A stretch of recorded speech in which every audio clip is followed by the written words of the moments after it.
Good morning. Well, yesterday I kind of took the day off a little bit. Came over, did a tiny bit of cleanup, and removed a couple of things that needed to be removed, a couple of cabinet doors and whatnot. But didn't actually make a whole lot of progress yesterday. Just kind of needed a break day, and just a day to rest and relax. So didn't get a whole lot done, but I figured I'd show you guys some things that I've learned, some tools I found, and some of the things I found in here that have made life really, really easy. So demolition is hard. We watch all those videos and you're like, oh, it's so much fun. You take a sledgehammer and you just hit things and knock them out of the walls. But after you knock out of the walls, you've got to get it out of the house, and it's heavy. And also, swinging a sledgehammer for 8 hours a day is exhausting. And oddly enough, the sledgehammer is not one of the tools that we really use that much. So I got some tools over here that I found have been super, super helpful. So things that we figured out, for one, getting the plaster off by hitting with a sledgehammer is just not effective, right? So I got this guy, right? So this has this giant long handle, and then on the end, I don't know if you can quite see in this camera, it's got this beveled edge, right? So you take that, and I place this beveled edge right here, flat on the lat, and I just push it across. And it just makes plaster fall off like it's nothing, especially this old plaster that's starting to just already deteriorate because it's 120 years old. And after that, this guy right here, this monstrosity 36-inch crowbar. You take this guy, and you get it up here, right in there, inside one of those lat cracks. Maybe you tap it with a sledgehammer behind it, hook it, and just pull, and the lat comes right off. It's pretty fantastic. It also means that a lot of times the nails come off. Because as we go through this house, we're pulling every one of the nails. We're not beating them back in, because you know what happens. Inevitably, you leave those nails in there, you're going to hit them when you hang the drywall. And that's just annoying. So the few extra minutes that it takes to clear those nails that are in there, 100% worth it. So after that, this is a lot of times how I do get it started, right? This little 4-pound sled right here works like a champ. If you come across something that's weird and kind of a little heavier, this end right there just knocks it out. And for some of the smaller stuff, DeWalt makes this really sweet construction demolition hammer. It gets in there. This spot right here actually fits a 2x4 pretty amazingly, and then classically your claw on the backside. It's also weighted really, really nicely, and at 22 ounces, it does a really fantastic job of getting through everything. So, a couple of hammers, your crowbar, the big crowbar, because what you want to do with that crowbar is you push it, you hook it in, you push it as far back as you can. Now here's the thing though about pushing it back. You got to be careful, because especially in a house this old, you need to know where that knob and tube is so you don't hook it. So normally I'll do a little few pulls, get a good look in the pocket and make sure that there's no knob and tube. But otherwise you push it in, and then you got to have some violence to it. And you just yank back. You get that force going. Because if you just hook it, pull, and then like start leaning back trying to pull it, you lose balance the moment it comes out. So you get in there and you get that momentum and you yank on it. But some of this stuff, like this beautiful, beautiful molding, you don't want to do anything like that with. It's just too much. So they make these little tiny ones. I actually have like a set of 3 or 4 of them for pull and trim. Pulls trim like a champ. A few light taps with either the sledgehammer or a dead blow hammer gets it right in there, and you just slowly start easing your way up it, getting it to pull loose.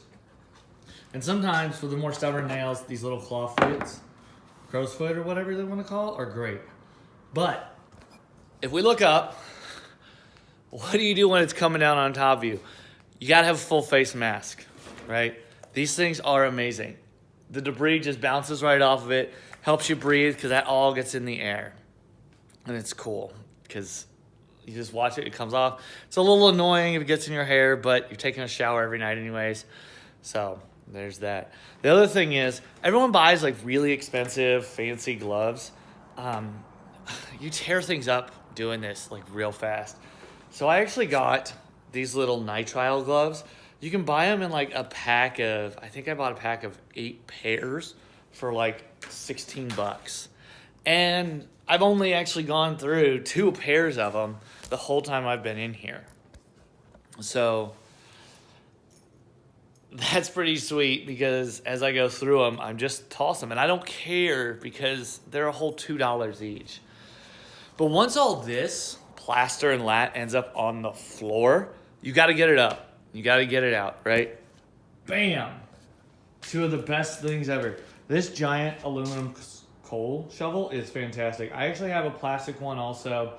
I tend to lean towards the aluminum one. It's actually lighter than the plastic one, and it tends to get a little lower. The problem is, if you're not going to redo your floors, it does have a possibility of scratching. I haven't had any major scratches yet, but that's the thing to think of.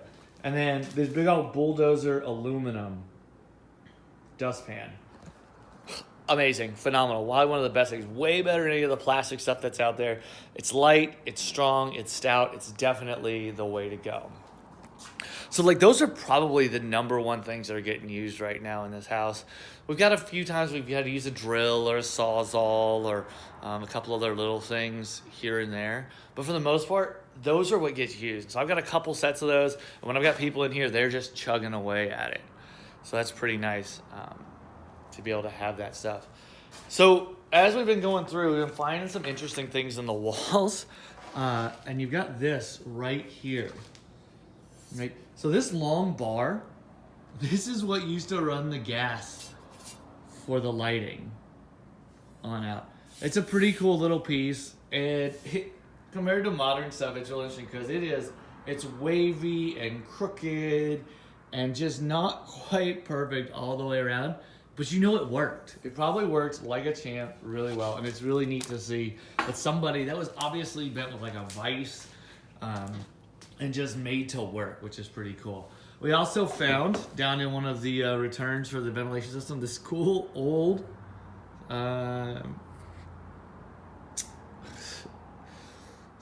tool here. It's an old Stanley number 60 chisel. And it's just kind of neat that we found it in there. The other thing, when I was pulling this out up in there, I found an earring. Pretty sweet little guy right there. I don't know if it's special. I don't know if it's fancy. I don't know if it's worth anything, but it was kind of neat to find it up there in those joists and rafters. So that was pretty neat. One of my favorite things is I love the knob and tube. I love the way it looks. I think it's just really elegant and just has a lot better view. So here's what that is, right? So we've got it. Let me see if I can get this focus going. And you can see that core right there.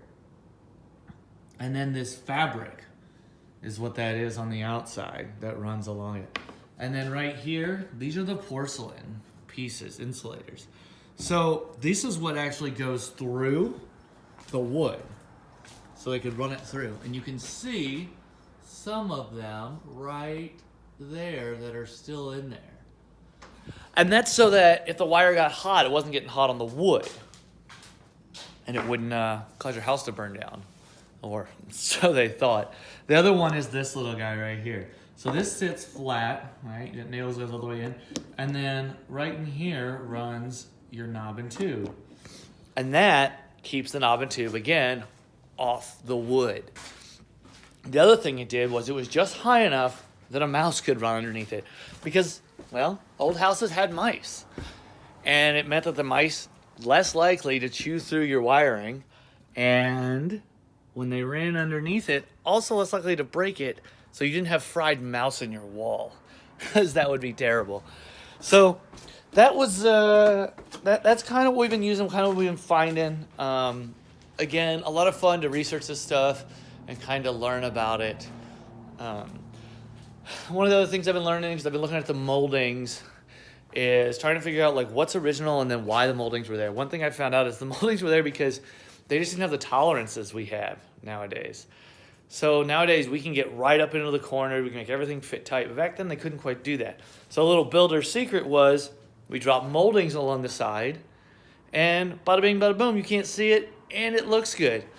Pretty interesting thing to find out as I was researching is that it was both functional and it stopped drafts that came to the house. So like right here where we've pulled all this old blow-in insulation out, it's really loud on the other side when vehicles are going by. So I imagine that air probably just flew right through that. Like, it was probably nothing. So, but that's the video for today. We're going to get started and just shortly. I got to make my dump runs and get my morning going. But thanks everyone for watching. I really, really appreciate it. And I love all the comments and the feedback that I've been getting. So have a good day. Talk to you later. Bye.